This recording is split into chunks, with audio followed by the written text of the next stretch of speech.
ففروا إلى الله إني لكم منه نذير مبين. Bismillahirrahmanirrahim. Alhamdulillahirabbil alamin. Wassalatu wassalamu ala al-mab'uts rahmatan lil alamin. Nabiyina Muhammad wa ala alihi wa sahbihi wa man tabi'ahum bi ihsanin ila yaumiddin, amma ba'd. Kaum muslimin dan muslimat dan seluruh kawan-kawan yang hadir di acara ini, Assalamualaikum warahmatullahi wabarakatuh.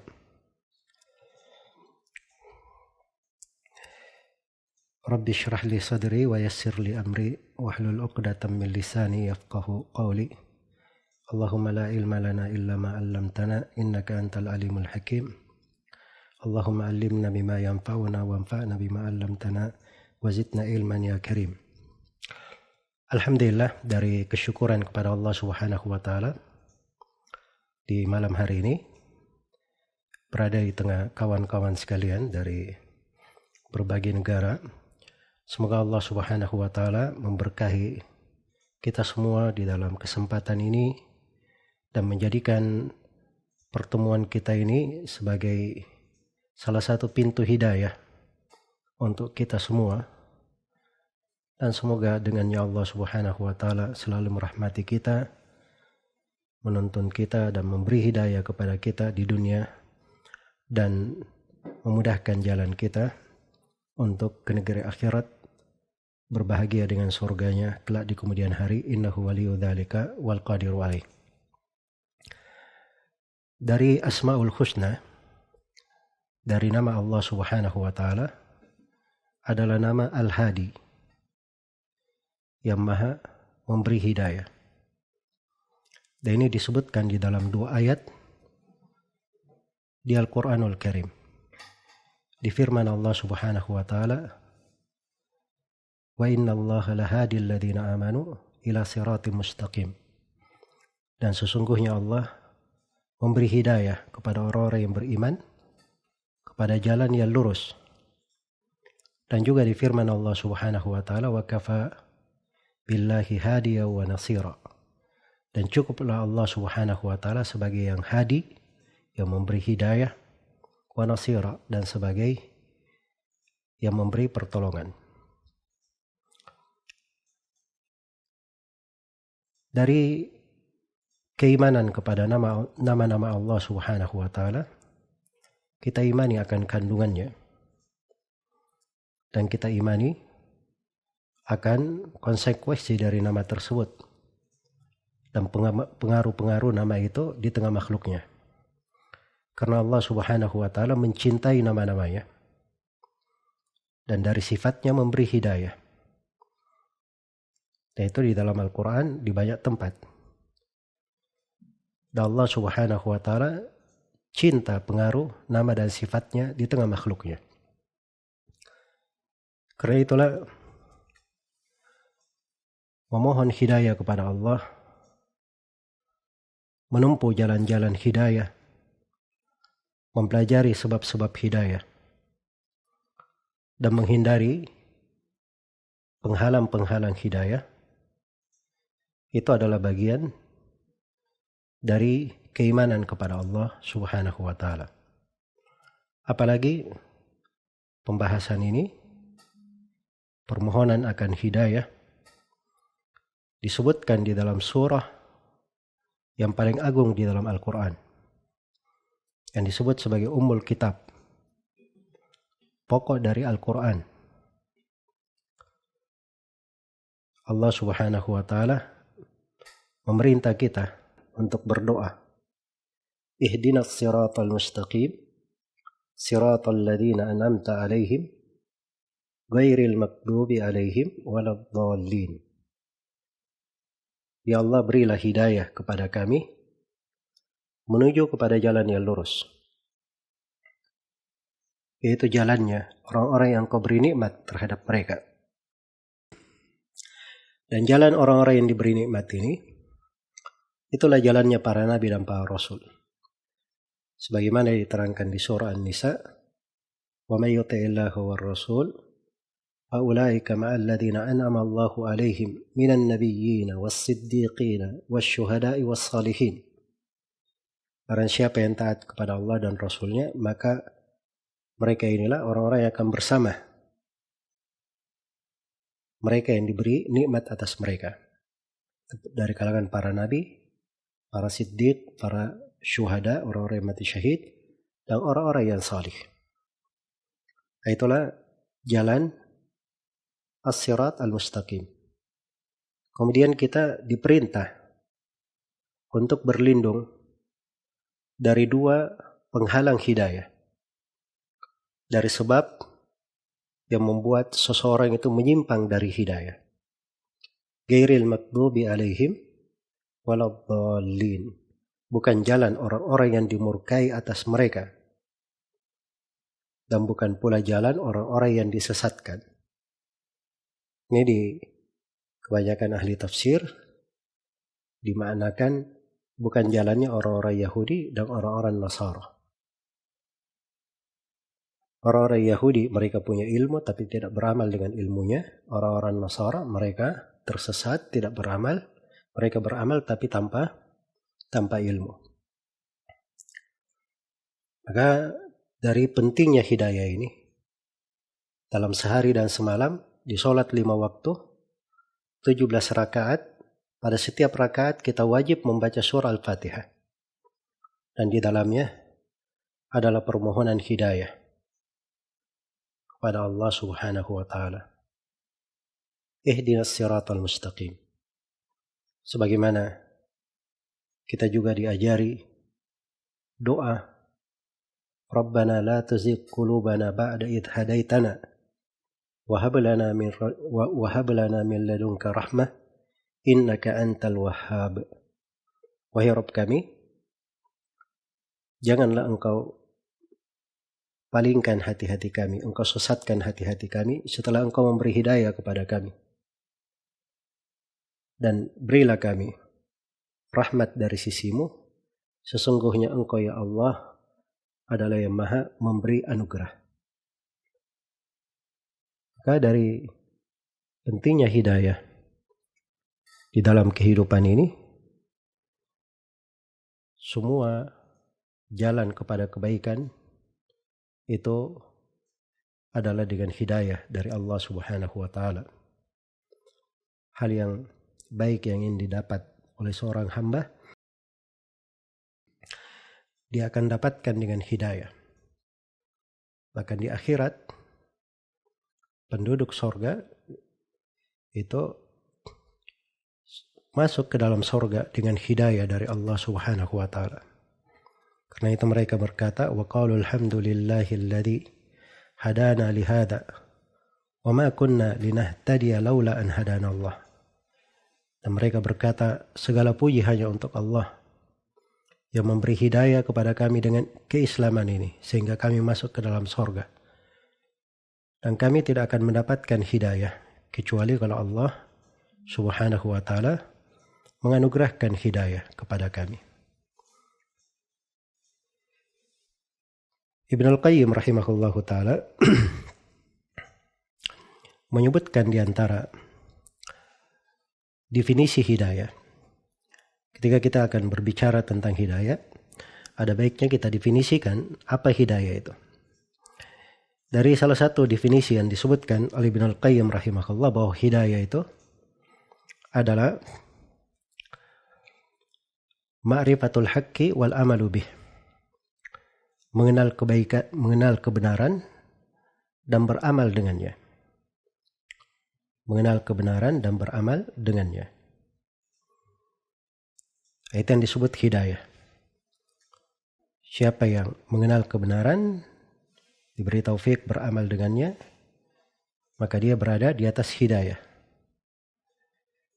Dan ada yang mendefinisikan lebih luas daripada itu. Mereka katakan bahwa hidayah dilalatun bilutfin ila ma yusilu ilal matlub, adalah petunjuk dengan kelembutan, dengan berbagai hikmah yang menyambungnya kepada apa yang dia cari. yang menyambungnya kepada apa yang dia cari. Ada yang membahasakannya dengan bahasa lain, mungkin lebih mudah dipahami, bahwa hidayah itu adalah suluku tariqin yusilu ilal matlub. Dia menempuh jalan yang mengantarnya kepada apa yang dia cari. Mengantarnya kepada apa yang dia cari. Iya. Jadi itu yang dimaksud dengan hidayah. Dan hidayah itu dibagi oleh para ulama menjadi dua pembagian. Ini pembagian kita ukur dari beberapa sudut. Dan di kesempatan ini saya akan memberikan dua jenis dari pembagian hidayah. Jenis yang pertama, di antara ulama seperti Ibnul Qayyim, Syekh Abdurrahman bin Nasir As-Sa'di, itu membagi hidayah menjadi dua. Ada hidayah ila tariqi ijmalan. Ada hidayah menuju kepada jalan secara global. Dan ada hidayah yang kedua, hidayah ala tariq. Hidayah di atas jalan. Tafsilan, secara terperinci. Iya. Karena seorang itu ketika dia sudah kenal Islam, dia non-muslim misalnya, kafir, masuk ke dalam Islam. Itu artinya dia dapat hidayah menuju kepada jalan. Hidayah menuju kepada jalan. Atau dia di atas kesesatan, di atas bid'ah. Tidak mengenal jalan Rasulullah SAW. Walaupun dia muslim secara umum. Nah ini ketika dia sudah diberi hidayah, dia kenal jalan di atas sunnah. Maka di atas jalan lurus, di atas sunnah ini, dia perlu hidayah yang kedua. Nah, itulah hidayah di atas jalan. Hidayah di atas jalan.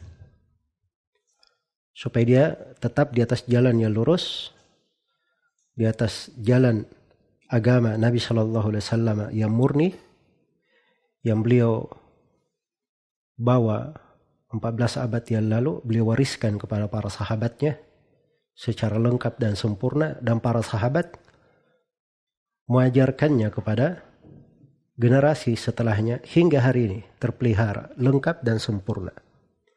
Karena agama ini Allah Subhanahu wa taala yang menjaganya. Inna nahnu nazzalna dzikr wa inna lahu lahafizun. Sungguhnya kami yang menurunkan Al-Quran dan kami yang akan menjaganya. Iya. Maka ini dua jenis hidayah. Hidayah menuju kepada jalan dan hidayah di atas jalan. Karena itu bisa dipahami ketika seorang itu berdoa, ihdinas siratal mustaqim, ya Allah berilah kami hidayah menuju ke jalan yang lurus. Jangan ada yang berkata, loh kita ini kan sudah muslim, kenapa minta hidayah lagi kepada jalan yang lurus, kepada keislaman? Alhamdulillah kita kenal sunnah, kita belajar. Kenapa minta hidayah lagi menuju kepada sunnah? Padahal kita sudah mengenal sunnah. Maka jawabannya, permohonan di situ itu dua macam. Ada permohonan dalam bentuk belum ada, kemudian dia minta untuk diberikan. Dan ada dalam bentuk dia sudah ada hidayah itu pada dirinya, cuma dia minta agar supaya hidayah itu dijaga. Dia ditetapkan di atasnya. Ditetapkan di atasnya. Kalau saya misalnya mau makan, saya bilang kepada anak-anak, tolong siapkan makanan. Ini permintaan supaya disiapkan makanan. Belum ada, diadakan. Begitu saya makan, ya, maka anak-anak berkata, ayo makan, silakan makan. Nah, ini maksudnya makan di sini terus makan, lanjutkan. Jangan berhenti. Nah, itu bahasa-bahasa di dalam permohonan dan permintaan seperti itu. Sama kalau seorang meminta hidayah kepada Allah Subhanahu wa taala. Dalam Islam itu banyak tuntunan dan syariat. Mungkin ada hal-hal yang belum kita laksanakan. Kita belum dapat petunjuk, belum dapat ilmu tentangnya. Kita mohon kepada Allah tambahan hidayah akan hal tersebut. Ada hal-hal yang kita sudah lakukan, sudah kita kerjakan. Kita mohon lagi kepada Allah hidayah agar supaya kita diberi istiqamah atau disempurnakan pada hidayah tersebut, dibuat lebih lengkap dalam melaksanakannya dan lebih dicintai dan diridhai oleh Allah Subhanahu wa taala. Maka ini jenis pertama dari pembagian hidayah. Hidayah terbagi dua. Ada hidayah menuju kepada jalan dan ada hidayah di atas jalan. Kemudian yang kedua dari jenis pembagian hidayah, hidayah itu dibagi dua juga. Ada hidayah ad-dalalah wal irsyad, hidayah petunjuk dan pengarahan. Iya, dia menunjuki, mengarahkan, mendakwakan. Dan ada hidayah at-taufiq wal ilham. Yang kedua ada hidayah, dia diberi taufik, menerima hidayah itu, dan ilham, diberi anugerah untuk beriman, mengambil dari hidayah itu. Ini dua jenis hidayah. Nabi Muhammad SAW dan para nabi yang lainnya, tugas mereka adalah memberi hidayah kepada kaumnya. Memberi hidayah kepada kaumnya. Dalam makna hidayah ad-dalal wal irsyad. Mereka memberi petunjuk dan mengarahkan kaumnya.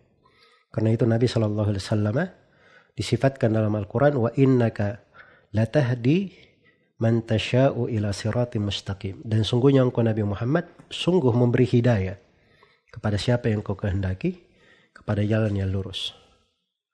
Iya. Jadi ini hidayah petunjuk namanya. Tapi kalau hidayah taufik, Nabi mengajak orang masuk Islam, mengajak pamannya Abu Lahab, Abu Jahal masuk Islam. Itu Nabi memberi hidayah kepada mereka. Tapi Abu Jahal dan Abu Lahab menerima hidayah itu tidak ada wewenang Nabi di situ. Itu kekhususan bagi Allah Subhanahu wa taala.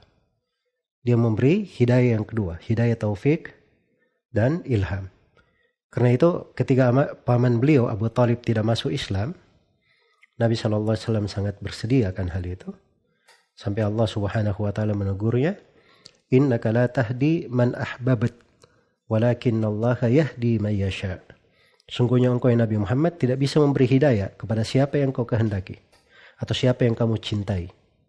Engkau Nabi Muhammad tidak bisa memberi hidayah kepada siapa yang kau cintai.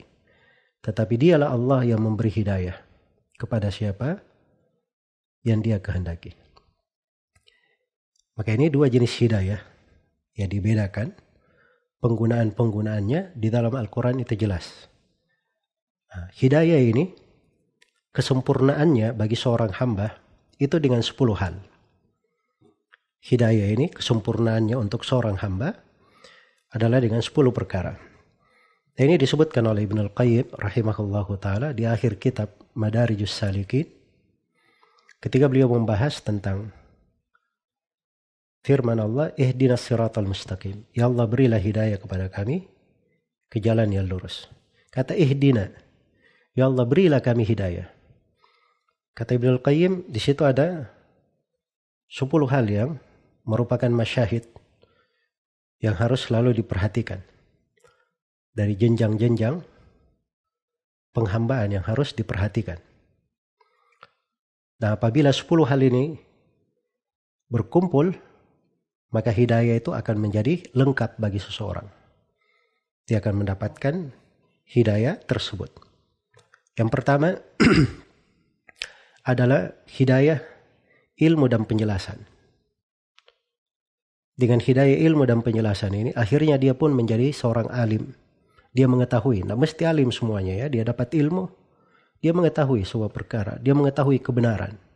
Tahu kebenaran. Ini hidayah yang pertama, tingkatan yang pertama. Kemudian tingkatan yang kedua, hidayah ya, ilmu yang dia dapatkan itu dia mampu untuk melakukannya. Diberi hidayah sehingga dia mampu untuk mengerjakannya. Kemudian yang ketiga, Allah Subhanahu wa taala berikan untuknya hidayah juga. Dia ingin kepada hal tersebut. Menginginkannya. Ya, menginginkannya. Sebab ada orang yang tahu ilmunya, tapi dia tidak ingin melakukannya. Dia tidak ingin melakukannya. Maka ketika dia diberi keinginan hidayah, diberi keinginan, itu bentuk dari hidayah. Kemudian yang keempat, Allah Subhanahu wa taala menjadikan dia mengerjakannya. Menjadikan dia bisa mengerjakannya. Jadi yang pertama dia diberi hidayah kepada ilmu dan penjelasan, yang kedua diberi kemampuan, kemudian yang ketiga diberi keinginan, dan yang keempat dijadikan dia sebagai pelaku, bisa mengerjakannya. Kemudian yang kelima dari kesempurnaan hidayah untuknya adalah dia diteguhkan di atas hidayah itu dan bisa continue kepadanya. Kemudian yang keenam, dan yang keenam ini sudut pembahasan kita di pertemuan di malam hari ini. Yang keenam ini, dia dipalingkan dari penghalang-penghalang hidayah dan penghadang-penghadang yang bisa menghadangnya dari hidayah. Ini yang keenam. Jadi penghalangnya dipalingkan dari dia, penghadangnya dihapuskan dari dirinya. Nah, ini dari tingkat hidayah Allah berikan kepada siapa yang Allah kehendaki. Kemudian yang ketujuh dari kesempurnaan hidayah adalah Allah berikan kepadanya hidayah. Dia berjalan di atas jalan dengan hidayah khusus. Dengan hidayah khusus. Itulah tadi saya sebutkan bahwa hidayah itu terbagi dua. Ada hidayah kepada jalan, ilat tariq, dan ada hidayah di atas jalan. Nah, ketika dia diberi hidayah di atas jalan secara khusus dan terperinci, ditunjukkan di mana sunnah Nabi, di mana jalannya Nabi, apa dari agama, syariat dia kerjakan. Nah, ini hidayah khusus namanya. Diberi rincian tentang jenjang-jenjang penghambaan. Dia bisa tahu apa itu ikhlas, apa itu cinta kepada Allah, apa itu ridha terhadap ketentuan Allah, apa itu sabar, apa itu syukur. Dia tahu rasa cinta, rasa takut. Dia tahu rasa harapan, dia tahu rasa rindu kepada Allah Subhanahu wa taala. Dia tahu apa itu tawakal dan selainnya. Dari pembahasan-pembahasan dan rincian-rincian. Iya, diberi hidayah secara khusus. Kemudian yang kedelapan, iya. Kedelapan, dia diperlihatkan tentang maksud dari perjalanannya. Jadi diperlihatkan wasilah-wasilah yang menyambungnya ke sana. Dari rahasia-rahasia atau dari keindahan-keindahan syariat yang bisa menyebabkan dia kenal jalan itu, tidak ada tirai yang menghalanginya. Dan yang kesembilan, dari hidayah kepada seorang hamba, dia selalu merasakan dirinya fakir kepada Allah dan sangat perlu kepada hidayah di atas segala perkara yang dia perlukan, di atas segala perkara yang terpenting yang dia miliki dalam kehidupan.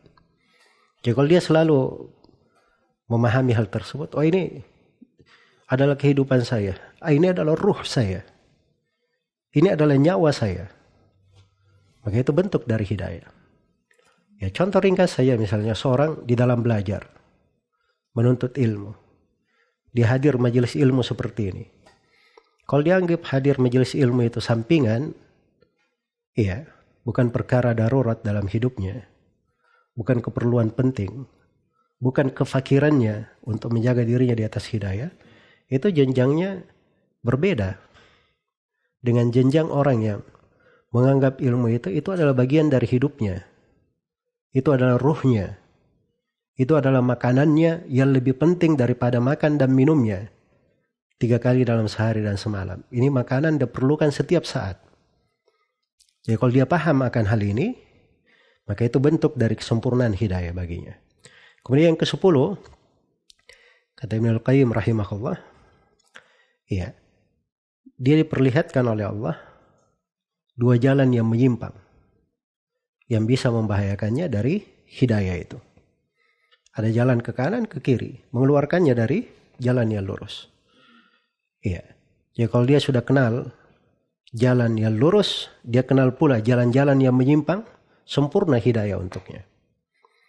Karena yang menjadi masalah itu orang yang kenal jalan lurus, ketika dia tidak kenal ada jalan-jalan yang tidak lurus, ya mungkin saja ada yang mengajaknya keluar dari jalan, dia sambut. Karena dia lihat jalan yang lurus, jalan yang menyimpang ini seakan-akan bagus sama dengan jalan lurus yang dia tempuh. Iya. Karena itulah kesempurnaan hidayah itu, seorang mukmin dia belajar agama yang lurus, petunjuk jalannya para nabi dan para rasul dan jalan para sahabat, dan dia juga belajar apa itu kesesatan, apa jalannya orang-orang Yahudi dan Nasara, jalannya ahlul bidah yang mengeluarkannya dari Islam dan Sunnah. Iya, kalau sempurna hal tersebut, maka akan semakin kuat hidayah itu. Sebagaimana kita dalam hidup ini, kita tidak kenal nikmatnya malam, hari, tidur, kecuali dengan mengenal siang. Dan kita juga tidak kenal harga siang itu kalau kita tidak kenal malam. Iya. Kita kenal nikmatnya manis itu ketika ada pahit. Jadi kalau semuanya manis, orang nggak ada yang bercerita. Manis-manis begitu saja. Apa gunanya cerita? Tapi kalau dia kenal pahit, lawannya baru dia tahu kadar dari sesuatu itu.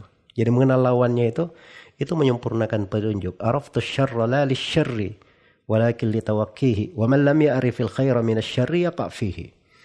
Saya mengenal kejelekan bukan untuk berbuat kejelekan, tetapi untuk menghindar dari kejelekan itu. Karena siapa yang tidak mengenal kejelekan, kebaikan dari kejelekan, tidak bisa dia bedakan, maka khawatir dia bisa jatuh dalam kejelekan tanpa dia sadari. Baik. Jadi ini 10 hal bisa saya gambarkan sebagai kelengkapan hidayah sempurna bagi seorang hamba. Iya, dan salah satu pembahasannya di tingkatan yang ke-6 tadi adalah seorang itu mengenal apa-apa yang bisa menghalanginya, memalingkannya, menghadangnya dari hidayah. Iya, namun di kajian ini insyaallah ta'ala saya akan berusaha meringkas dari penghalang-penghalang hidayah, sekaligus saya terangkan perkara-perkara yang lain dari sebab-sebab hidayah dan hal-hal yang bisa membuat seseorang itu melingkup secara global 10 tingkatan yang disebutkan oleh Ibnul Qayyim rahimahullahu ta'ala. Sebelum saya masuk ke dalam pembahasan penghalang-penghalang hidayah, satu pendahuluan lagi terkait dengan golongan manusia di dalam hidayah. Manusia itu terhadap hidayah terbagi 3. Ada namanya golongan Rasyidun. Itu yang pertama. Yang kedua ada golongan Gawun. Dan yang ketiga ada golongan Dhalun. Rasyidun artinya orang-orang yang mendapat petunjuk, mendapat kelurusan. Gawun artinya orang-orang yang menyimpang. Dhalun artinya orang-orang yang tersesat. Artinya orang-orang yang tersesat. Apa itu Rasyidun? Rasyidun itu dia mengenal ilmu, mengenal kebenaran, dan dia beramal dengannya. Itulah definisi hidayah. Seperti yang didefinisikan oleh Ibnul Qayyim. Ma'rifatul haq wal amalu bihi. Mengenal kebenaran dan beramal dengannya. Dan itu yang dipuji oleh Allah Subhanahu wa taala dalam Al-Qur'an, ulaika humur rasyidun. Mereka inilah orang-orang yang rasyid. Dan khulafa'ar rasyidin, disebut mereka khulafa'ar rasyidin, Abu Bakar, Umar, Uthman dan Ali radhiyallahu anhum ajma'in. Mereka disebut khulafa'ar rasyidin sebab mereka ini mengumpulkan antara ilmu dan amalan. Mengumpulkan antara ilmu dan amalan. Dan ini golongan yang dipuji oleh Allah Subhanahu wa taala dan derajat yang kita ingin berada di dalamnya. Dan itulah yang kita minta di dalam firman Allah, ihdinas siratal mustaqim. Siratal ladzina an'amta 'alaihim. Itulah ar-rasyidun. Jalannya orang-orang yang kau beri nikmat atas mereka. Jalannya para nabi, para siddiq, syuhada dan orang-orang salih. Itu jalannya ar-rasyidun. Iya. Kemudian kita berlindung dari 2 jalan yang buruk. Itulah gawun dan dhalun. Gawun ini adalah golongan yang kedua, al-gawun, orang-orang yang menyimpang. Orang-orang yang keluar jalur. Sudah sampai kepadanya ilmu, tetapi dia tidak amalkan. Bahkan dia berpaling darinya. Karena itu dalam Al-Quran dikatakan, watlu alaihim naba'al ladzi atainahu ayatina fansalakha minha fa'atba'ahu asyaitanu fakana minal ghawin. bacakan kepada mereka berita orang yang kami berikan kepadanya ayat-ayat kami. Jadi orang ini sudah datang kepadanya ayat, sudah sampai kepadanya ilmu. Iya. Tetapi fansalakha minha, dia berpaling darinya. Begitu dia berpaling, maka dia diikuti oleh syaitan. Fakana minal ghawin, maka masuklah dia ke dalam golongan al-ghawin.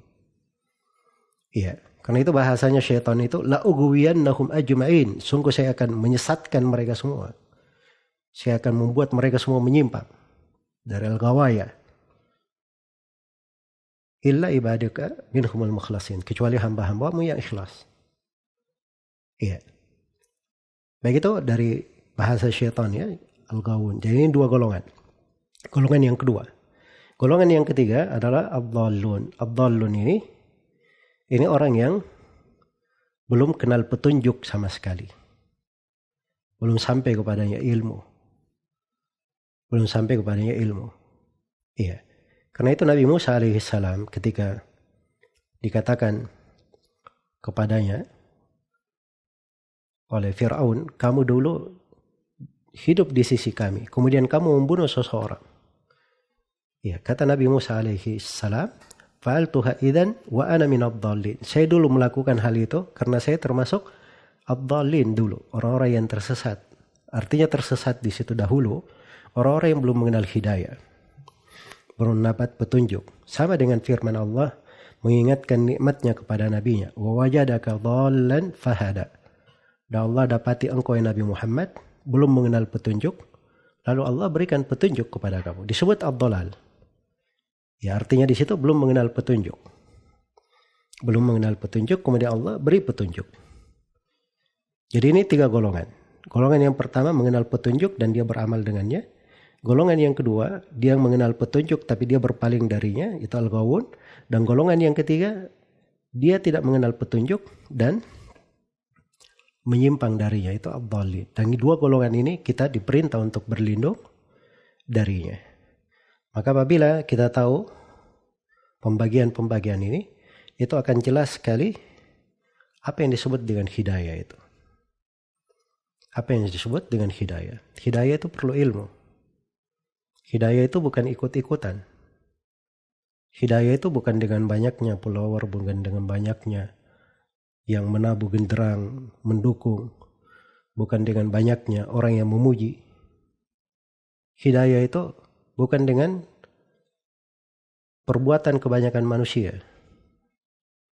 Hidayah itu jelas.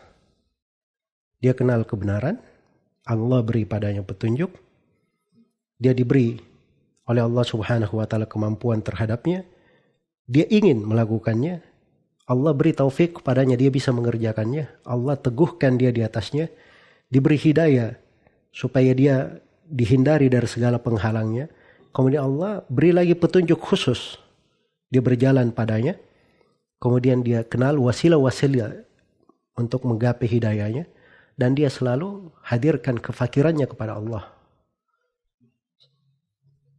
Disertai dengan dia mengenal jalan-jalan yang menyimpang dari hidayah itu untuk dihindari. Apabila dia mengenal hal ini, itulah kekuatan seseorang di atas hidayah. Iya. Maka di sini saya akan terangkan ya dari beberapa penghalang hidayah. Dan penghalang-penghalang hidayah yang saya akan sebutkan ini disebutkan oleh Ibnul Qayyim 10 penghalang dari penghalang-penghalang hidayah. Tapi saya akan terangkan beberapa penghalang yang lain melengkapinya. Dan untuk menyempurnakan pembahasan, namanya penghalang, ada juga kebalikannya. Ada namanya sebab hidayah. Sebab yang menyebabkan seorang di atas hidayah, mendapatkan hidayah, diteguhkan di atas hidayah. Ya, dia keluar dari hal ini, itulah yang menghalanginya, menyesatkannya dari hidayah. Nah, ini pembahasan sangat berkaitan. Karena itu saya akan terangkan dari kebalikannya. Saya terangkan penghalangnya dan saya terangkan kebalikannya sebab seorang itu mendapatkan hidayah. Seorang mendapatkan hidayah. Dan subhanallah ya, jalan umat Islam itu jalan yang membedakan antara kebenaran dan kesesatan. Dibedakan. Karena itu Allah Subhanahu wa taala berfirman kepada Rasulnya, wa inna au iyyakum la ala hudan au fi dhalalim mubin. Sungguhnya kami, yaitu umat Islam, dan kalian, wahai orang-orang kafir, itu di atas hidayah atau dalam kesesatan yang nyata. Ya, perhatikan, umat Islam itu dibahasakan ala, di atas hidayah. Seperti dia menunggangi kendaraan. Dia berada di atasnya, bisa diarahkan kemanapun. Iya, bergerak dengan leluasa. Dia bisa meraih berbagai kebaikannya, maksimal dalam segala hal. Tapi orang-orang yang tidak mendapat hidayah, bahasanya itu fi dhalalim mubin, di dalam kesesatan yang nyata. Seakan-akan dia tenggelam di dalamnya. Dia gelap padanya. Tidak melihat banyak hal. Iya. Maka ini pembahasan dalam Al-Quran itu punya makna mendalam. Iya, menerangkan kepada kita tentang hidayah. Dan itu kalau kita kaji semua kata hidayah dalam Al-Quran, itu akan lebih luas lagi pembahasannya. Ya, tapi di sini saya akan meringkas ya, dan saya akan sebutkan 10 penghalang hidayah yang disebut oleh Ibnul Qayyim rahimahullahu ta'ala. Penghalang hidayah yang pertama, kata Ibnul Qayyim rahimahullah, adalah dha'ful ma'rifah. Lemahnya pengetahuan. Lemahnya pengetahuan. Lemahnya ilmu. Nah, itu penghalang hidayah. Sebab seseorang itu kalau dia lemah ilmunya, lemah pengetahuannya, lemah ma'rifatnya tentang Allah Subhanahu wa taala, tentang Rasulnya dan tentang syariatnya, maka dia akan jatuh kepada kebalikannya. Ya. Karena orang itu kalau dia tidak kenal ilmu, dia tidak mendatangi hal tersebut. Bahkan kadang dia musuhi ilmu itu. Nah, itulah kejahilan. Karena itu al-jahil adu nafsihi. Orang yang jahil itu musuh dirinya sendiri. Sebab karena dia tidak kenal ilmunya, dia musuhi hal yang baik. Dia musuhi hal yang baik. Karena itu dari sebab hidayah, dari pokok seorang itu mengenal hidayah adalah dia punya perhatian dengan ilmu. Dia punya perhatian dengan ilmu. Iya. Apabila dia punya perhatian dengan ilmu, punya kegiatan terkait dengan ilmu agama, maka akan kuat pengetahuannya. Akan banyak pintu-pintu hidayah yang dia kenal. Dia mengerti kedetailan-kedetailan di atas jalan. Dia mengerti kedetailan-kedetailan di atas jalan. Karena orang itu berbeda kedudukan dan pengetahuannya sesuai dengan tingkatannya pada ilmu. Sesuai dengan tingkatannya pada ilmu. Sebagaimana kalau kita di ruangan ini, saya hanya melihat apa yang ada di dalam ruangan, kursi, kamera, dan sebagainya. Ya, kalau saya naik sedikit ke lantai 2, saya akan melihat di sekitar saya. Kalau misalnya saya naik ke bangunan lantai 20, mungkin saya akan melihat satu kota penuh. Iya. Akan melihat satu kota penuh. Saya bisa tahu di mana tempat untuk mengambil bahan makanan, saya bisa tahu di mana tempat transportasi, saya bisa tahu segala keperluan yang saya perlukan. Jadi ilmu itu semakin seorang itu tinggi di dalamnya, itu semakin luas pengetahuannya. Semakin banyak sebab hidayah yang bisa dia dapatkan.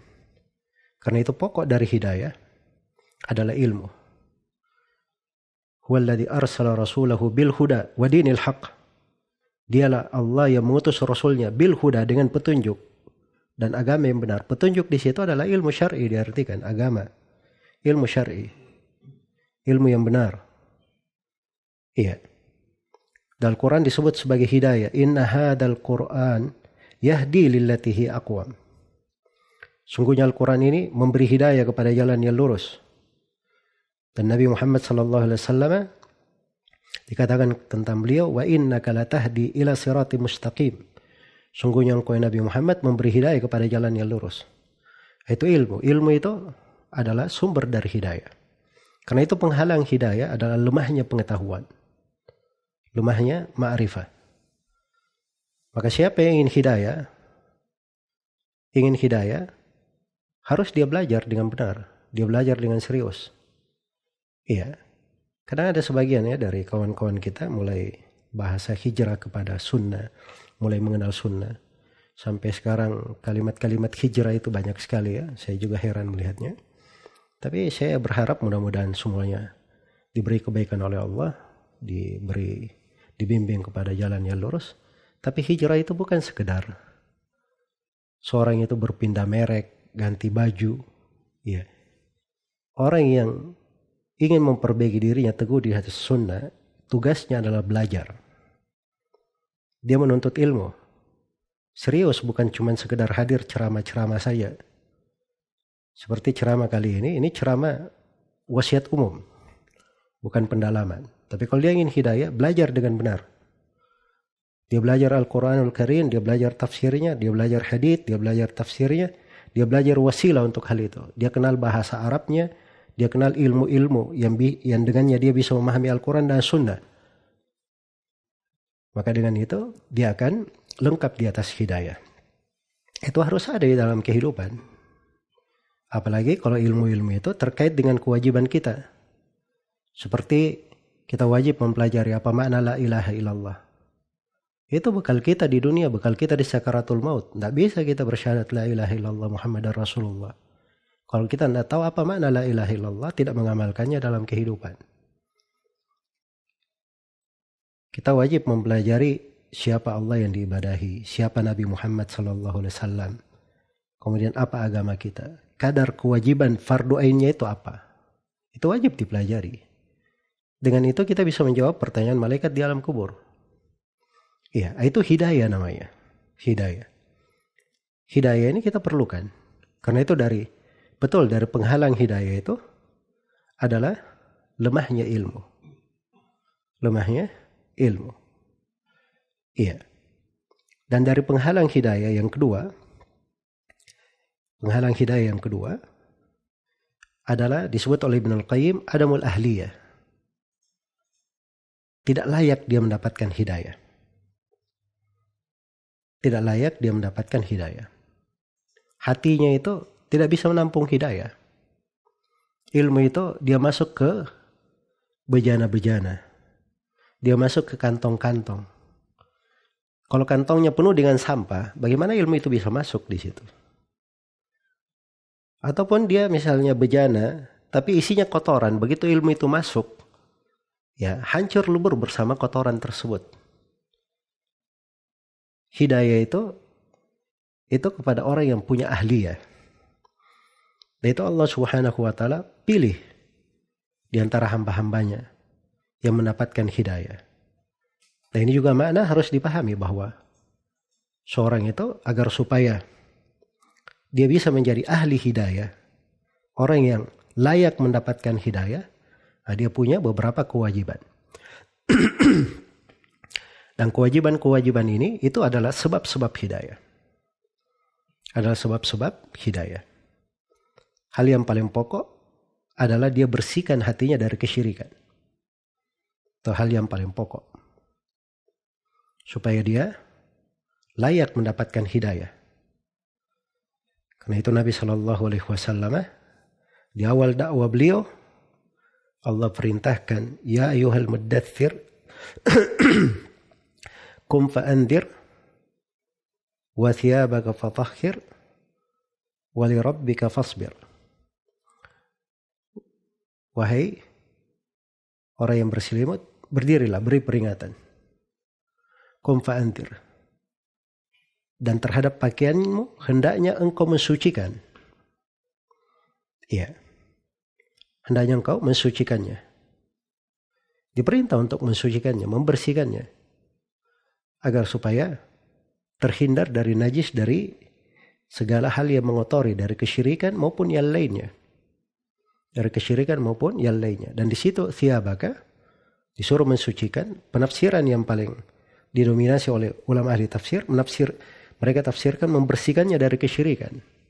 Sebab ini awal syariat dakwah. Dan itu adalah tauhid, dakwanya para nabi dan para rasul. Suruh nabi dan rasul diutus untuk hal tersebut. Karena itu agar supaya seseorang itu dia punya layak mendapatkan hidayah, ya, dia perbaiki dari tauhidnya. Dia hindarkan dirinya dari segala kesyirikan. Tauhid inilah sebab petunjuk dan hidayah. Alladzina amanu wa lam yalbisu imanahum bidzulmin ulaika lahumul amnu wa hum muhtadun. Orang-orang yang beriman dan mereka tidak pernah menodai keimanannya dengan kesyirikan. Mereka inilah orang-orang yang mendapatkan keamanan dan orang-orang yang selalu di atas hidayah. Selalu di atas hidayah, mendapatkan hidayah. Jadi itu tauhid kepada Allah Subhanahu wa taala. Itulah yang dijaga oleh para nabi dan para rasul. Itu kehidupan mereka. Dari awal hidupnya hingga akhirnya. Penjagaan terhadap tauhid ini. Ya maka agar seseorang itu berhak untuk mendapat hidayah, dia perbaiki tauhidnya. Dia selalu menghadiri kajian-kajian tentang tauhid. Dan juga terhadap kawan-kawan para dai, ini harus memahami makna ini. Kalau dia ingin memberi hidayah kepada orang, itu fokus yang pertama yang dia lihat kepada orang itu mengajarkan tauhid kepadanya. Sebab itu adalah sumber hidayah. Sumber hidayah dan petunjuk. Iya, ceramah sana sini, bicara sana sini, tapi dia tidak ambil pokok dari hidayah itu. Ini kadang dia tidak menyadari bahwa jalannya itu keliru. Dan kadang usahanya tersebut tidak akan membuahkan hasil atau sedikit hasilnya. Tapi kalau diikuti jalannya para nabi dan para rasul, inilah pokok dari yang mengantar kepada hidayah. Iya, pokok yang mengantar kepada hidayah. Jadi dia perbaiki dari dirinya. Dia layak untuk hal tersebut. Dia jadikan hatinya sebagai hati yang selamat. Hati yang selamat. Yauma la yanfa'u malu wala banun illa man atallaha biqalbin salim. Hari tatkala dia menghadap kepada Allah, hari tatkala tidak ada harta dan anak-anak yang bermanfaat kecuali siapa yang menghadap kepada Allah dengan hati yang selamat. Selamat hatinya dari kesyirikan, selamat hatinya dari dosa-dosa dan maksiat, selamat hatinya dari kebencian kepada kaum mukminin, selamat hatinya dari penyakit-penyakit hati. Iya. Karena itu dari sebab yang kedua, seorang itu layak mendapatkan hidayah apabila dia selalu melaksanakan perintah Allah. Menjalankan perintah Allah dan Rasulnya. Apa saja ada perintah, dia jalankan. Iya. Dia berusaha untuk menghidupkannya. Sebab dengan menghidupkan, menjalankan perintah Allah dan Rasulnya, itulah kehidupannya yang sebenarnya. Ya ayyuhalladzina amanu istajibu lillahi walir rasuli idza da'akum lima yuhyikum. Wahai orang-orang yang beriman, jawablah Allah dan Rasulnya kalau kalian diajak kepada hal yang menghidupkan kalian. Melaksanakan perintah ini sumber hidayah. Allah Subhanahu wa taala berfirman, "Walau annahum fa'alu ma yu'aduna bihi lakana khairan lahum wa ashadda tathbita." Wa idzan la'atainahum min ladunna ajran 'azima wa lahadainahum siratan mustaqima. Andai kata mereka melaksanakan segala yang diperintah, maka itu adalah yang terbaik untuk mereka dan yang paling mengukuhkan kedudukan mereka. Kalau mereka dalam keadaan menjalankan perintah, kami akan berikan untuk mereka pahala yang besar dari sisi kami. Kemudian Allah berfirman, walahadainahum siratan mustaqima. Dan sungguh kami akan beri mereka hidayah kepada jalan yang lurus. Dia layak mendapatkan hidayah karena dia beramal dengan apa yang Allah Subhanahu wa taala perintahkan. Maka kalau hatinya itu sudah bersih, ya, dia laksanakan apa yang Allah Subhanahu wa taala perintahkan, dia sudah tunduk dan taat kepada Allah, maka hidayah itu ketika masuk kepada dirinya itu sangat membekas sekali. Sangat membekas sekali. Maka ini dari sebab-sebab pokok yang menyebabkan seorang itu mendapat hidayah. Ya, dan dari sebab yang menyebabkan seorang itu layak mendapat hidayah apabila dia selalu bertobat kepada Allah. Selalu kembali kepadanya. Berinabah kepada Allah Subhanahu wa taala. Iya. Inabah ini kembali kepada Allah, tobat kepadanya. Ini dari sebab hidayah. Nah, itu yang menyebabkan seorang itu layak mendapatkan hidayah. Karena hatinya itu dia tahu ya bahwa dia punya hati bejana, ya. Apalagi dalam kehidupan dunia ini kadang ada dosa-dosa yang dia lakukan, perbuatan-perbuatan yang tidak layak, hal-hal yang mengotorinya, titik-titik hitam yang menodainya. Maka dia perlu selalu bertobat kepada Allah, kembali kepadanya, beristighfar terhadap kesalahan. Nah, itu sebab hidayah. Fa innallaha yahdi man yasha, fa innallaha yudhillu man yasha wa yahdi ilaihi man anab. Karena Allah Subhanahu wa taala menyesatkan siapa yang dia kehendaki, dan Allah memberi hidayah kepada orang-orang yang selalu berinabah, kembali kepadanya. Ya, ini 3 sebab ya dari sebab hidayah yang menyebabkan seorang itu punya ahliya, layak, berhak, ahlinya untuk mendapat hidayah. Nah, ini 3 sebab. 1, tauhid. Yang kedua, menjalankan perintah. Yang ketiga, dia selalu bertobat dan kembali kepada Allah Subhanahu wa taala. Dan dari keajaiban Al-Quran, 3 hal ini dikumpulkan dalam 2 ayat. Di surah Az-Zumar. Allah Subhanahu wa taala berfirman, "Walladzina jatanabu at-taghuta ay ya'buduha wa anabu ila Allahi lahumul busyra fabashshir ibad alladzina yastami'una al-qawla fayattabi'una ahsanah ulaika alladzina hadahumullah wa ulaika hum ulul albab." Orang-orang yang menghindari tagut, tidak menyembahnya. Ini tauhid namanya. Segala yang diibadahi selain daripada Allah dia tinggalkan. Dia berhati-hati darinya. Ini 1. Wa anabu ilallah.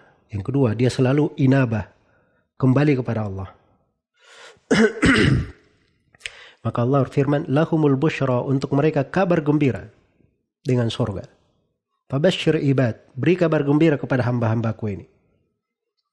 Kemudian disebut lagi siapa hamba-hambanya, ini sifat yang ketiga. Alladzina yastami'una al-qawla, orang-orang yang mendengarkan ucapan, mendengarkan ilmu. Fayattabi'una ahsana, lalu dia ikuti yang terbaiknya, dia amalkan.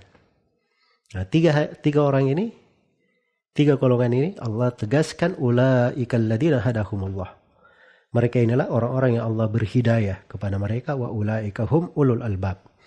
Dan mereka inilah orang-orang yang memiliki hati. Orang-orang yang memiliki hati. Makanya kalau seorang itu ingin punya hati lembut, hati yang baik, gampang tersentuh dengan ayat-ayat Al-Quran, cinta kepada ilmu. Kalau dia jatuh di dalam dosa, dia cepat kembali. Ini dia perhatikan baik-baik 3 hal ini. Tauhidnya, bagaimana dia menjalankan perintah dengan benar, dan dia selalu bertobat kepada Allah Subhanahu wa taala. Ya, sangat disayangkan ya di hari-hari ini. Ya, kawan-kawan sudah mulai bagus ya di dalam ibadah, punya semangat dalam ketaatan, punya semangat ingin beramal dengan sunnah, tetapi kurang di dalam mempelajari tauhid. Kurang dalam mempelajari tauhid. Ini kekeliruan besar. Ya, seorang itu dari pokok hidayahnya, dia cinta dengan pembahasan tauhid. Tidak pernah terlepas darinya. Kalau dia sudah pernah belajar kitab tauhid, dia ulangi buku itu setiap hari. Tidak ada masalah. Kita dapati guru-guru kita, ya, di masa sekarang seperti Syekh Shalih Al-Fauzan itu beliau tidak pernah putus dalam setiap tahun. Beliau mengajar pasti ada kitab tauhid. Apakah kitab tauhidnya atau ringkasannya atau syarahnya dan terkait dengannya. Ya, di masa dahulu sebagian dari kakek guru-guru kami itu mengajarkan salasatul usul di kajiannya. Bagaimana menjawab 3 pertanyaan malaikat di alam kubur. Buku itu diajarkan, setiap selesai diulang lagi, setiap selesai diulang lagi, setiap selesai diulang lagi. Begitu dia berpuluh-puluh tahun. Iya. Dan ini bukan sembarangan, ini sebab hidayah. Sebab hidayah. Seorang ingin hidayah dalam hidupnya, ingin hidayah di sakaratul maut, ingin hidayah di alam kubur, ingin hidayah di hari kiamat, ingin dapat hidayah berjalan ke sorga, maka dari pokok hidayah itu dia jaga dan dia pelihara. Dan itu perhatian terhadap tauhid. Beramal dengannya. Beramal dengan ketaatan. Dan selalu berinabah kepada Allah Subhanahu wa ta'ala. Baik. Jadi yang kedua kata Ibnul Qayyim dari penghalang hidayah adalah dia tidak layak. Bukan orang yang layak. Dan ini saya sudah terangkan ya. Kenapa dia tidak layak. Dan sudah saya jelaskan 3 sebab. Dari obat, solusi, dan sebab seseorang itu layak mendapatkan hidayah. Tauhid, beramal dengan perintah Allah dan Rasulnya, dan bertobat. Serta selalu kembali kepada Allah Subhanahu wa ta'ala. Kemudian yang ketiga, kata Ibnul Qayyim rahimahullah, dari penghalang hidayah, dari penghambat datangnya hidayah, adalah hasad dan bersombong. Ya, ini hasad dan sombong ya. Ini yang menyebabkan iblis itu jadi kafir kepada Allah Subhanahu wa ta'ala. Ini yang menyebabkan anak Adam yang tidak diterima kurbannya itu membunuh saudaranya. Terpental dari hidayah. Dia membunuh saudaranya. Akhirnya dia menjadi orang yang paling pertama memberi contoh membunuh. Maka setiap kali ada orang yang membunuh setelahnya, dia ikut menanggung dosanya. Sebab dia memberi contoh membunuh. Yang membawanya adalah hasad. Iya. Sombongan, hasad. Ini adalah hal-hal yang menghambat seseorang itu dari hidayah. Menghambat seseorang itu dari hidayah. Ya karena itu solusinya, sebabnya, di dalam hal tersebut adalah keikhlasan. Sebab seorang itu kalau dia ikhlas mencari kebenaran, dia ikhlas dalam segala perkara, maka itu adalah pintu hidayah baginya. Iya. Karena itu syaitan itu bersumpah bahwa rabbika la ughwiyannahum ajma'in illa ibadaka minhumul mukhlasin. Atau bi izzatika la ughwiyannahum ajma'in illa ibadaka minhumul mukhlasin. Demi keagunganmu ya Allah, saya akan menyesatkan semua anak Adam itu. Semuanya saya akan sesatkan. Saya jadikan mereka kepada golongan al-ghawun. Iya, kecuali hamba-hamba engkau yang ikhlas. Syaitan memperkecualikannya, iblis memperkecualikannya. Iya. Karena memang itu tidak bisa disentuh oleh syaitan. Inna ibadi laysa laka alaihim sultanun illa man ittaba'aka minal ghawin. Sungguhnya hamba-hambaku tidak ada tangan bagi kamu syaitan menguasai mereka. Kecuali yang mengikuti kamu dari orang yang ghawin itu tadi, yang menyimpang. Tapi kalau dia ikhlas kepada Allah Subhanahu wa ta'ala, keikhlasan itu melindunginya, menjaganya. Iya. Ada seorang subhanallah, karena keikhlasannya, Allah mudahkan untuknya hidayah. Dia tidak ada kesombongan, ya, mencari hidayah. Nah itu saya pernah ada kajian tentang kisah Salman Al-Farisi radhiyallahu taala anhu mencari hidayah keislaman. Iya. Beliau datangi beberapa pendeta, ya, dia layani sampai akhirnya dia pergi ke kota Medina, ditawan oleh orang, ditipu, dijadikan budak. Akhirnya sampai ke kota Medina, ya, dia tunggu Nabi SAW datang, kemudian hadir dan seterusnya. Ya, ini keikhlasannya subhanallah menyebabkan beliau dimudahkan kepada hidayah. Ada orang-orang yang dengan ikhlasnya itu dimudahkan untuknya hal-hal yang besar. Karena itu perhatikan dari mana ikhlas ini. Ikhlas itu akan menyebabkan seseorang mudah tunduk kepada Allah. Seorang itu tidak menyandang kedengkian di dalam hatinya.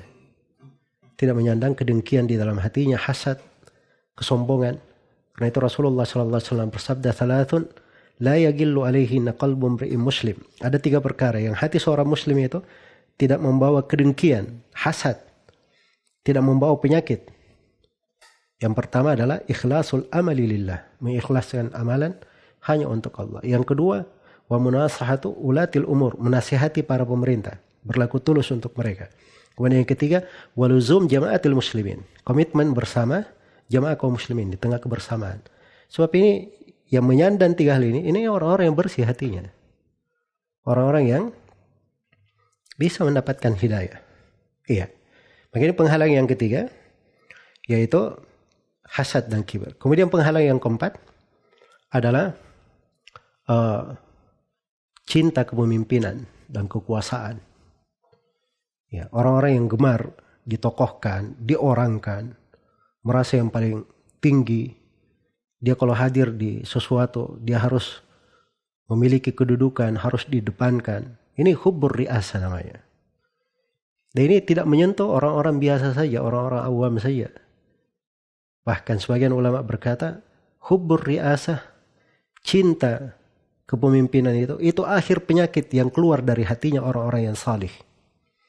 Akhir penyakit yang keluar dari hatinya orang-orang yang salih. Karena sulitnya untuk seseorang itu menghindarinya. Iya. Dan ini nasallallahu al-afiyah, dari penyakit-penyakit yang berbahaya. Yang kita itu tidak boleh mengaku pada diri kita bersih dari penyakit itu. Tapi kita harus selalu introspeksi. Ini cinta kepada riasa, kepemimpinan.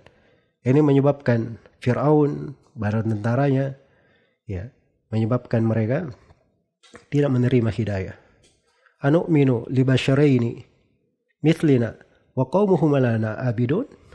Apakah kami beriman kepada 2 manusia biasa sama dengan kami dan kaum mereka berdua adalah budak-budak kami? Itu ucapannya Fir'aun. Ya, dia terhalang dari hidayah disebabkan karena hal tersebut. Kemudian penghalang hidayah yang ke-5 yang disebut oleh Ibnu Al-Qayyim. Ya. Jadi ini cinta kepada kepemimpinan ini, itu diantara obatnya juga adalah keikhlasan yang kita sebutkan tadi. Dan itu adalah sebab hidayah. Sebab hidayah. Kemudian diantara obatnya juga adalah dia banyak mengingat kepada akhirat. Banyak mengingat negeri akhirat. Dia mengenal keagungan akhirat itu, bahwa akhirat lebih baik daripada dunia dan segala isinya. Dan itu dari sebab hidayah. Kemudian yang kelima, dari penghalang hidayah adalah syahwat dan harta. Memperturutkan syahwatnya, lebih meninggikan hartanya, seperti Qarun. Ya, itu yang menyebabkan dia menyimpang dari Nabi Musa alaihi salam. Padahal Qarun itu, inna Qaruna kana min qaumi Musa fabagha alaihim. Sungguhnya Qarun itu tadinya dari kaum Nabi Musa. Setelah itu dia melampaui batas atas mereka. Jadi sewenang-wenang karena memperturutkan syahwat dan hartanya. Ya, nasallallahu al-afiyah wassalamah. Iya. Maka ini juga penyakit bisa menghalangi seorang itu dari hidayah. Ada orang-orang yang sudah tahu kebenaran, tidak mau menerima kebenaran. Kenapa? Syahwat dan hartanya. Iya. Seperti yang kadang dilihat ya pada sebagian orang yang jatuh di dalam bid'ah, sudah diterangkan itu perbuatan kamu bid'ah. Dia juga mengakui, betul itu bid'ah. Tidak ada tuntunannya, tapi ini tradisi di tengah manusia. Ya. Dia menganggap kalau dia tidak mengikuti mereka, dia akan gulung tikar. Tutup penghasilan, tidak dapat pendapatan. Ini dari sebab yang menghalangi seseorang itu dari hidayah, menolak kebenaran. Karena itu harus diwaspadai dari penghalang ini. Kemudian yang keenam, yang disebut oleh Ibnu Al-Qayyim rahimahullah, adalah dia cinta kepada keluarganya, kerabatnya, dan sukunya. Ya. Jadi dia lebih cinta kepada keluarganya, kerabatnya, sukunya, ya, lebih dia sukai daripada menerima kebenaran. Sebagaimana Abu Talib, ya, dia malu dicela oleh kaumnya, dianggap oleh kaumnya sebagai orang yang menghina kakek-kakeknya sendiri. Kalau dia masuk ke dalam Islam, akhirnya dia tidak mendapat hidayah, mati di atas kekafiran, waliyadzubillah. Mati di atas kekafiran. dan menjadilah Abu Thalib orang yang kekal di dalam neraka. Walaupun dia adalah penghuni neraka yang paling ringan siksaannya, tapi dia kekal di dalamnya. Waliyadzubillah. Ini dari penghalang hidayah. Iya. Karena itu dari sebab hidayah, seorang memperbaiki dari kecintaannya kepada Allah Subhanahu wa ta'ala. Dia perbaiki dari mengikuti jalan Allah Subhanahu wa ta'ala dan jalan Rasulullah sallallahu alaihi wasallam. Kemudian yang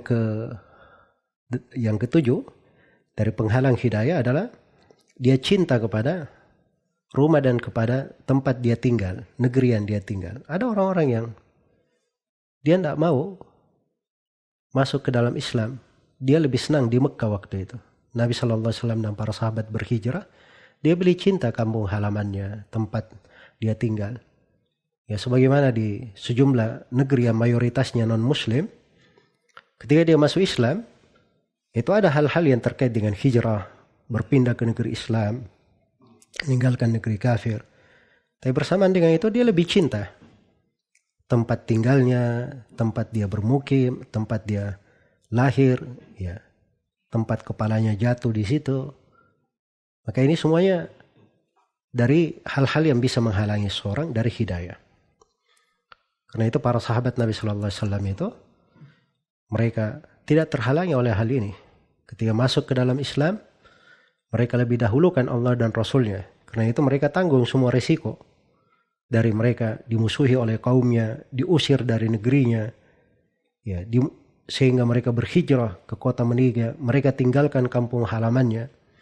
Semuanya demi perintah Allah dan Rasulnya. Kemudian yang kedelapan dari penghalang hidayah adalah dia menganggap bahwa dirinya kalau masuk ke dalam Islam atau mengikuti Rasulullah SAW, maka itu adalah celaan bagi dia. Celaan bagi bapak-bapaknya, dari kakek-kakeknya. Ya. Ini dari sumber penghalang hidayah. Ya. Ada orang yang subhanallah ya, ini di atas bid'ah. Ya, dia tahu dirinya salah. Dia tidak bisa bantah bahwa dirinya salah. Cuma dia tidak mau rujuk. Kenapa dia tidak mau rujuk? Sebab dia punya pengikut-pengikut. Iya. Kalau dia rujuk nanti pengikutnya bilang, oh syekh kita, ustadz kita ternyata keliru. Dia rujuk. Dianggap itu celaan bagi dirinya. Iya. Ini dasar pemikirannya, menghalangi hidayah terhadapnya. Padahal sebenarnya kalau dia rujuk kepada kebenaran, itu adalah kemuliaan bagi dirinya. Akhlak yang tinggi, jiwa orang-orang yang besar. Kalau dia rujuk kepada kebenaran. Tapi dianggap rujuknya dia kepada kebenaran, itu celaan bagi dia. Akhirnya, inilah yang menghalangi dia dari hidayah. Kemudian, yang kesembilan dari hal yang menghalangi hidayah, adalah dia mengikuti, ya, dia mengikuti orang yang memusuhinya dari manusia atau mendahulunya masuk ke dalam agamanya. Dia memusuhinya. Dia mengikuti orang yang memusuhinya dari manusia atau mendahuluinya masuk ke dalam agama. Jadi dia masuk ke dalam sebuah agama, dia masuk kepada orang yang bersaing dengannya, itu semuanya lantaran hal tersebut. Antara ini memang saingannya. Orang dia dekat dengannya, memang dia sudah cocok dengannya. Akhirnya tidak bisa lepas lagi. Ya, dari hal tersebut. Kemudian yang ke-11, yang ke-10 dari penghalang hidayah yang disebut oleh Ibnu Al-Qayyim adalah kebiasaannya, adat istiadatnya. Ya, tempat dia dibesarkan. Ya, karena ada orang-orang yang subhanallah, dia tinggal di sebuah negeri, dia sudah terbiasa dengan hal-hal yang diharamkan, terbiasa dengan kekufuran, terbiasa dengan maksiat.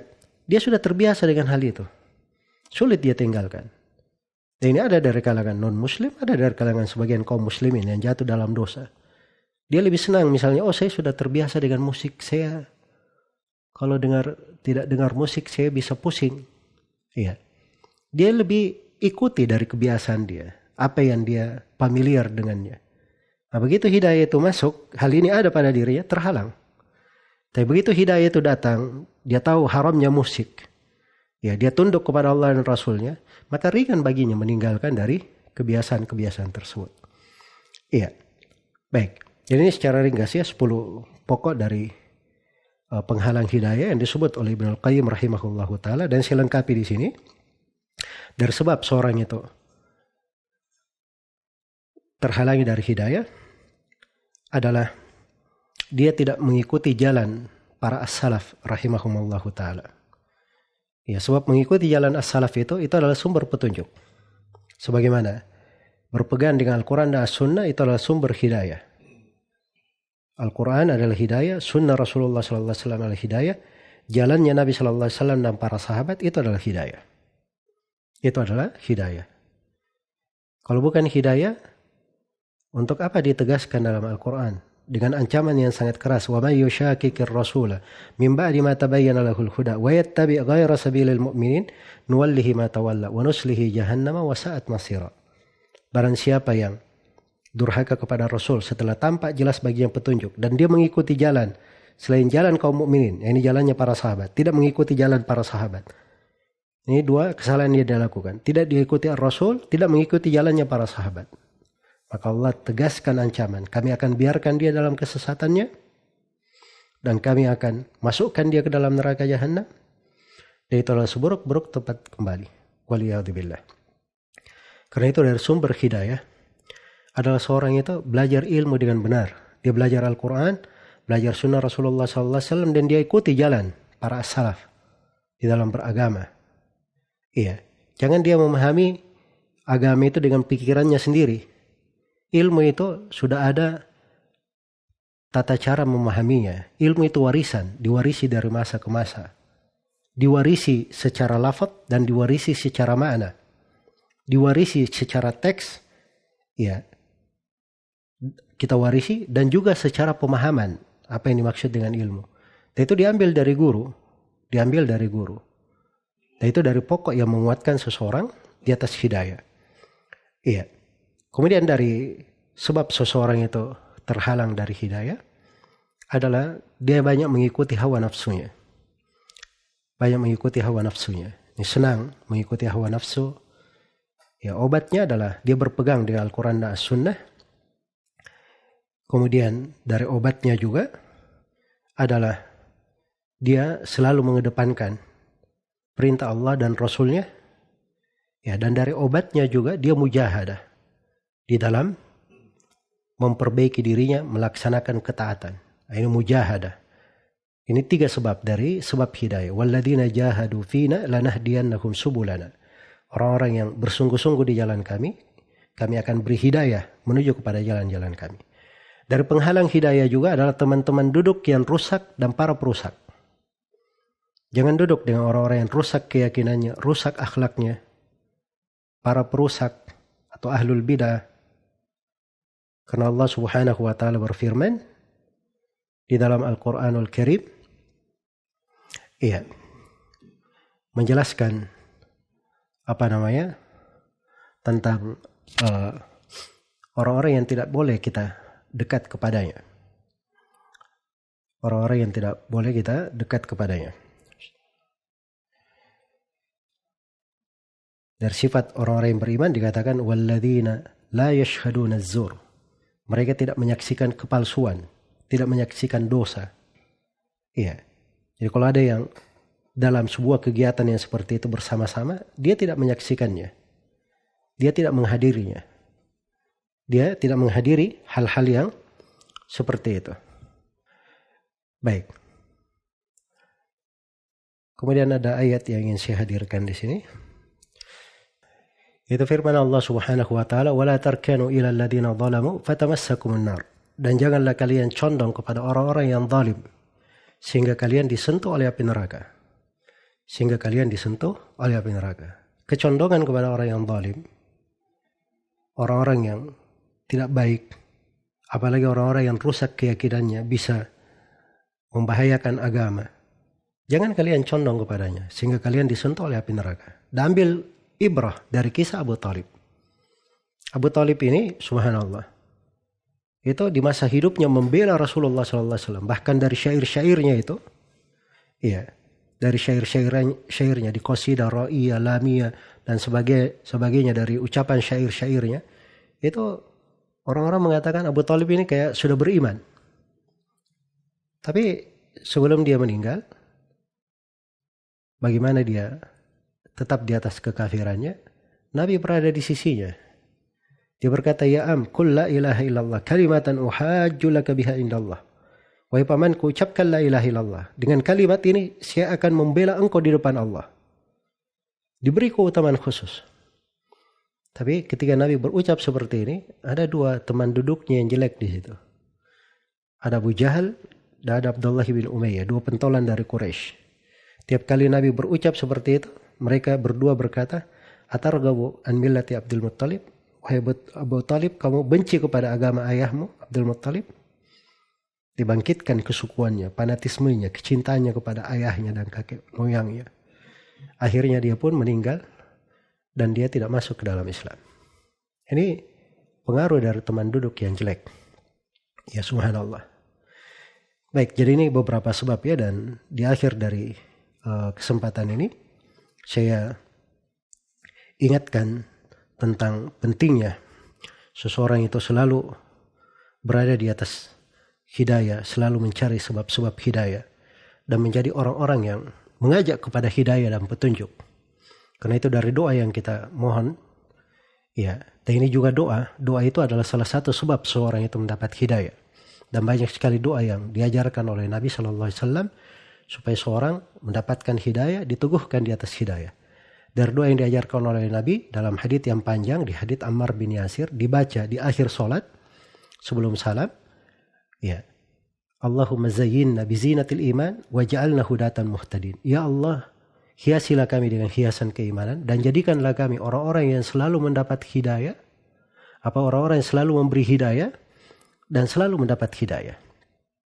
Selalu mendapat hidayah. Dan hidayah itu subhanallah, itu kadang kita perlu membelinya dengan pengorbanan. Kita membelinya dengan kesungguhan, dengan mujahadah.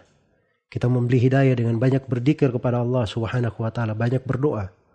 Dan kadang hidayah itu kadang kita beli dengan harta. Dengan harta. Dia beli buku, dia hadir pengajian, dia belajar, dia keluarkan dari hartanya. Dia ingin mengajak orang pun kadang dengan harta. Iya, karena itu banyak yang masuk Islam di masa Nabi sallallahu alaihi wasallam dilembutkan hatinya dengan pemberian. Dilembutkan hatinya dari pemberian.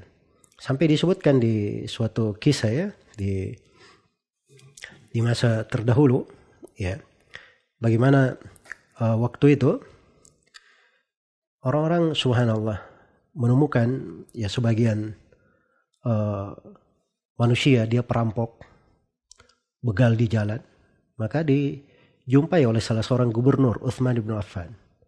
Ketika ditangkap, orang ini wajahnya sangat tampan, pakaiannya rapi, jago syair. Ya ditanyakan kepadanya, kenapa kamu berada di kondisi yang seperti ini? Padahal kamu ini diberi oleh Allah berbagai nikmat.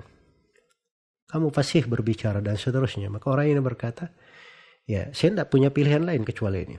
Maka gubernur Utsman bin Affan ini berkata kepadanya, baik, kamu berhenti dari perbuatanmu ini dan saya beri kamu gaji bulanan.